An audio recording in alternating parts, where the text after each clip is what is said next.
أعوذ بالله من الشيطان الرجيم بسم الله الرحمن الرحيم ولتكن منكم أمة يدعون للخير ويأمرون بالمعروف وينهون عن المنكر۔ صدر محترم، بزرگوں، دوستوں، ساتھیوں، میں نے آپ لوگوں کے سامنے سورہ ال عمران سورہ نمبر 3 کی آیت نمبر 103 پڑھی ہے۔ اس مناسبت سے میری تقریر کا عنوان ہے اصلاح معاشرہ میں نوجوانوں کی ذمہ داریاں۔ محترم سامعین، نوجوان قوم کے سب سے قیمتی سرمایہ ہوتے ہیں۔ قوم کو ان سے بہت سی امیدیں لگی ہوتی ہے، اسی لیے کتاب و سنت میں جوانی کی عمر کو بڑی اہمیت دی گئی ہے، اور قیامت کے دن نوجوانوں سے ان کی جوانی کے بارے میں سوال کیا جائے گا، جیسا کہ حدیث میں ہے شبابی فیما ابلا، اس جوانی کو کس میں لگایا۔ اور ایک دوسرے مقام پر اللہ کے نبی صلی اللہ علیہ وسلم فرماتے ہیں المؤمن القوی خیر واحب الی اللہ من المؤمنین الضعیف، یعنی قوی اور صحت مند مومن اللہ کے نزدیک ایک کمزور اور ضعیف مومن سے کہیں زیادہ بہتر اور پسندیدہ ہے۔ یہ معلوم ہے کہ اسلام کی سربلندی اور میدان جنگ میں جو کام ایک طاقتور اور مضبوط شخص انجام دے سکتا ہے، وہ ایک کمزور شخص انجام نہیں دے سکتا۔ اسی لیے مسلم نوجوانوں کی ذمہ داریاں اپنے معاشرے اور ملکوں میں کافی بڑھ جاتی ہے۔ جب یہ بیدار ہوتے ہیں تو قوم و ملت میں عروج اقبال کا دورہ ہوتا ہے، اور جب یہ سو جاتے ہیں تو پوری قوم سو جاتی ہے اور پستی و زوالوں کا شکار ہو جاتی ہے۔ اسی لیے حق کی آواز کو بلند کرنا مسلم نوجوانوں کی سب سے بڑی ذمہ داری ہے۔ اگر مسلم نوجوانوں نے اپنی ذمہ داریوں کو سمجھ کر اس کا حق ادا کر دے تو یقین جانے کہ آج دنیا میں انقلاب برپا ہو سکتا ہے۔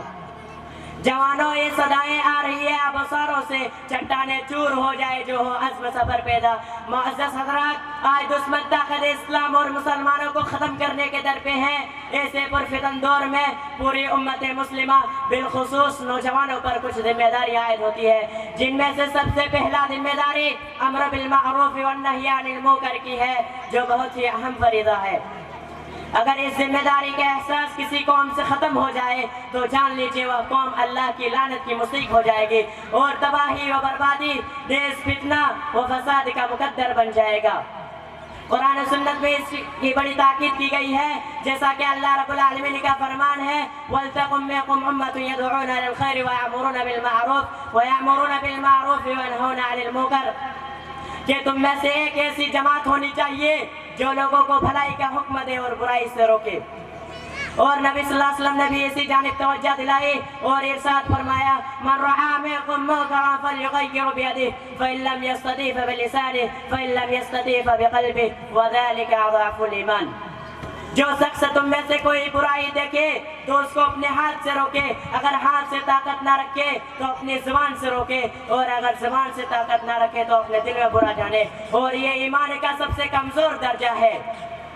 محترم دوستو، امر بالمعروف والنہی عن المنکر میں سب سے اہم جو چیز ہے وہ یہ ہے کہ زندگی میں عقیدہ توحید کو اہمیت دینا، لوگوں کو ذات واحد کی بندگی کی دعوت دینا، اور انہیں شرک و کفر سے بچنے کی دعوت دینا، اور انہیں کتاب و سنت کی صحیح تعلیم کو پیش کرنا، اور انہیں کتاب و سنت کو مضبوطی سے پکڑے رہنے اور اس پر عمل پیرا ہونے کی دعوت دینا۔ واضح رہے کہ امر بالمعروف والنہی عن المنکر کے فریضے کو انجام دینے کے لیے ضروری ہے کہ اصلاح کا کام پہلے ہم خود اپنی ذات سے شروع کریں اور لوگوں میں ایک مثالی انسان بن کر اپنے آپ کو پیش کریں۔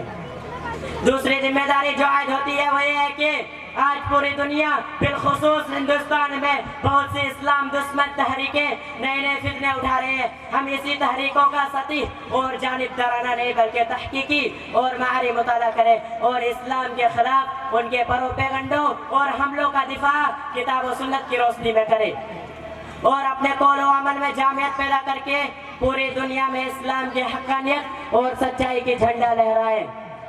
تیسری ذمہ داری جو عائد ہوتی ہے وہ یہ ہے کہ ہمارا سماج اخلاقی قدروں کو فروغ دینے کی ہے۔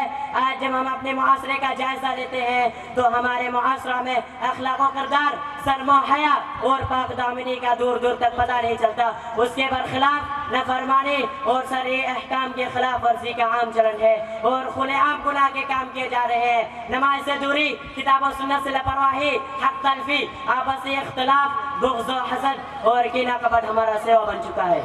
غرض کہ ہمارا معاشرہ مختلف قسم کی بھیانک بیماریوں کا شکار ہے. اب یہ سوال پیدا ہوتا ہے کہ کیا ہمارا معاشرہ اسی طرح بیماریوں میں مبتلا ہو کر برباد ہوتا رہے گا اور مصیبتوں میں گھیرا رہے گا؟ کیا اس کا کوئی علاج اور مداوع نہیں؟ لہذا ضرورت اس بات کی ہے کہ مسلم نوجوان اٹھے اور اپنی ذمہ داریوں کو سمجھ کر اس کا حق ادا کرے.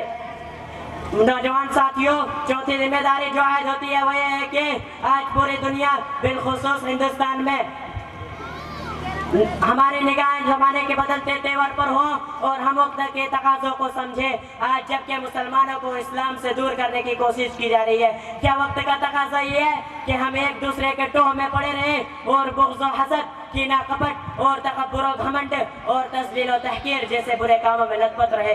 قطعاً نہیں، بلکہ ایسی صورتحال میں جو ذمہ داریاں عائد ہوتی ہے وہ یہ ہے کہ مل جل کر بکھرے ہوئے لوگوں کو ایک جگہ جمع کر کے وَاعْتَصِمُوا بِحَبْلِ اللَّهِ جَمِيعًا وَلَا تَفَرَّقُوا کا درس دیتے ہوئے ایک پلیٹ فارم پر جمع کرے، پھر باطل طاقتوں کے مقابل میں پنچ آزمائش کے لیے نکل پڑے. جوانوں، مڑ سکتے ہو تو مڑو رخ زمانے کا، اگر ہمت نہیں رکھتے تو پھر تم نوجوان کیوں ہو؟